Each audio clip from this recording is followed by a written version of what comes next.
Bismillahirrahmanirrahim. وَلْتَكُنْ مِنْكُمْ أُمَّةٌ يَدْعُونَ إِلَى الْخَيْرِ وَيَأْمُرُونَ بِالْمَعْرُوفِ وَيَنْهَوْنَ عَنِ الْمُنْكَرِ. Assalamualaikum warahmatullahi wabarakatuh. Ini panduan Quran yang jarang kita sentuh. Tahu? Di antara semua wanita yang kita sebutkan ini, apa peranannya wanita yang paling menonjol yang disebutkan? Sebagai apa? Sebagai ibu. Dia urutan kedua. Apa urutan pertama dulu? Paling sering disebut oleh Quran. Posisinya wanita sebagai istri dulu. Bagaimana mau jadi ibu kalau tidak jadi istri? Apa yang ketiga? Istri dulu, baru ibu. Yang ketiga? Sebagai itu sebagai ibu itu. Sebagai ibu itu mendidik. Ada 4 peran yang sering disebutkan, 4 perannya wanita. 1, istri. 2, ibu. 3, sebagai istri. Cocok tadi istri, ibu. Aduh, memang pantas ini Pak Hujan ya. Ini. Apa yang ketiga? Sebagai wanita sendiri pada dirinya, tidak disebut. Pribadi, wanita pribadi. Dan yang keempat, wanita sebagai makhluk diperangkan makhluk sosial yang ikut berperang, ikut mengajar, memberi obat-obatan di masa Nabi SAW. 4 sering menonjol ini, Pak. Yang paling sering disebut istri. Tambah yang paling kurang di antara 4 ini, peran sebagai sosial. Nah, sekarang di tengah masyarakat kita hari ini, yang mana yang paling dituntut ibu-ibu? Sebagai istri, sebagai ibu, untuk dirinya pribadi, atau sukses menjadi peran sosial? Hari ini yang terjadi yang mana? Yang mana? Seolah-olah kita bangga kalau anak perempuan kita kalau berkiprah sosial di luar. Seolah-olah anakku sudah sarjana, anakku sudah bekerja, anakku sudah begini, anakku sudah begini, tapi fungsi dirinya di luar. Sementara Quran posisikan itu urutan paling terkecil. Artinya boleh, tapi jangan kita sampingkan posisi dirinya yang dipandu dan tugas utamanya. Hadirnya dia wanita, tugas utamanya dipersiapkan dirinya sebagai sosok yang akan menjadi seorang istri yang baik, untuk menjadi ibu yang baik. Dan ini yang banyak, Pak, bikin rusak kehidupan. Kalau peran laki-laki yang seharusnya laki-laki ambil, tapi sudah dominan diambil oleh perempuan. Sudah banyak yang tertukar. Seharusnya kalau Allah posisikan perempuan itu menerima nafkah, tapi ketika sudah dituntut peran sosial, mencari nafkah, apa yang terjadi? Suami yang ditanggung, istri yang lebih tinggi.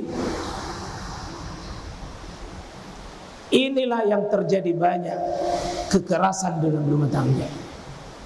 Kenapa? Karena istrinya yang mengambil peran suaminya.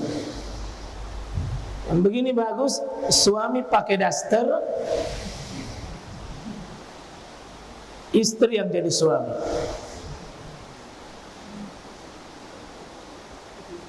Setuju?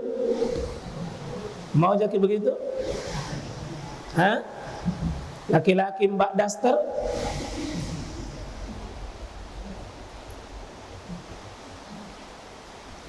Salah satu keutamaannya laki-laki Pak dalam surah An-Nisa 35 apa?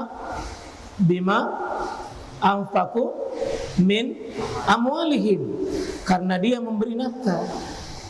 Artinya apa? Ketika tidak memberi nafkah untuk istrinya yang lebih tinggi, apa yang terjadi? Ketika terjadi konflik, istri berkata, saya tidak butuh kamu, soal nafkah saya bisa. Ini yang rusak Pak. Saya tidak butuh kamu, soal nafkah saya bisa. Sementara wanita aslinya itu lemah di hadapan suaminya. Ketika dia ingin angkat-angkat dirinya di hadapan suaminya, ini kerusakan. Ini kerusakan. Coba lihat bagaimana Khadijah.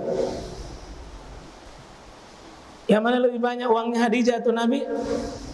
Khadijah, big boss. Karyawan siapa? Nabi Muhammad. Apa yang terjadi sesudah Khadijah menikah? Perusahaan itu diserahkan sama Nabi. Nabi yang kelola. Sehingga Khadijah apa? Menerima nafkah dari Rasulullah SAW. Menerima nafkah. Tercabut SK pegawainya Nabi Muhammad SAW. Otomatis saat suaminya Muhammad sudah jadi Nabi, seluruh kepemilikan Khadijah serahkan. Tapi ingat Pak, boleh tidak diserahkan. Nabi bilang, nanti suamiku tiba-tiba pergi, tinggalkan apa saya? Ini kecurigaan sosiologi kita hari ini.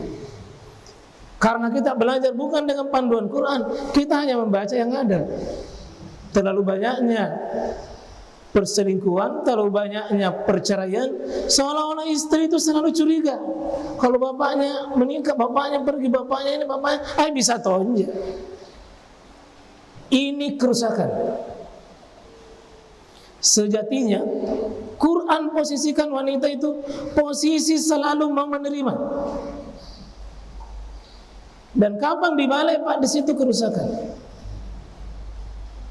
Makanya disitulah Khadijah Allah kirim salam kepadanya melalui Jibril, karena jarang bisa wanita bisa berbuat begitu di hadapan suaminya. Karena itu Pak, mohon maaf ya, saya terlanjur kalau suami istri tak kaya, kekayaan untuk dirinya itu, bukan untuk suaminya. Pekerjaannya, hasil pekerjaannya istri untuk dirinya, bukan untuk suaminya. Supaya suami tetap punya harga diri di hadapan suaminya. Tapi nafkah tetap sama suami, tak boleh sama istri. Harus punya diri. Wah, kemuliaan laki-laki menanggung itu istri. Tapi istri harus tahu diri. Bagaimanapun posisi saya lemah dan saya butuh. Kapan ada yang mengangkat-angkat dirinya di atas suaminya, itu yang rusak dirinya. Itu racunnya dirinya itu. Karena nanti banyak fitrah pada wanita itu tercabut ketika ada yang diandalkan. Itulah wanita selalu bersandar Pak sama suami. Jangan dia disandari. Dia harus selalu mudah dia. Dia harus selalu disandari atasnya. Laki-laki itu adalah mudafun ilaih. Dia harus selalu disandari atasnya. Nah karena itu, ya laki-laki dengan segala kemampuannya. Tapi ada satu Pak, ketika Nabi SAW menerima wahyu, dan di tengah perasaan cemas, was-was. Butuh penenang yang sangat luar biasa. Apa penenangnya pada saat itu? Dia pulang ke rumah, Nabi berkata, "Zammiluni, zammiluni, zammiluni, selimuti saya." Laki-laki paling cerdas, laki-laki paling terhormat, laki-laki paling dekat dengan Allah, laki-laki paling mulia, paling baik, kesukuannya paling terhormat di negeri Arab, Muhammad. Tapi begitu dia pulang di rumah, dia bilang, "Selimuti saya." Maka perempuan itu, Pak, di situ kekuatannya, selimutnya laki-laki. Dan di situ laki-laki kelemahannya, kalau tidak ada yang menyelimuti dirinya. Tolong Pak yang belum punya selimut, cari selimut.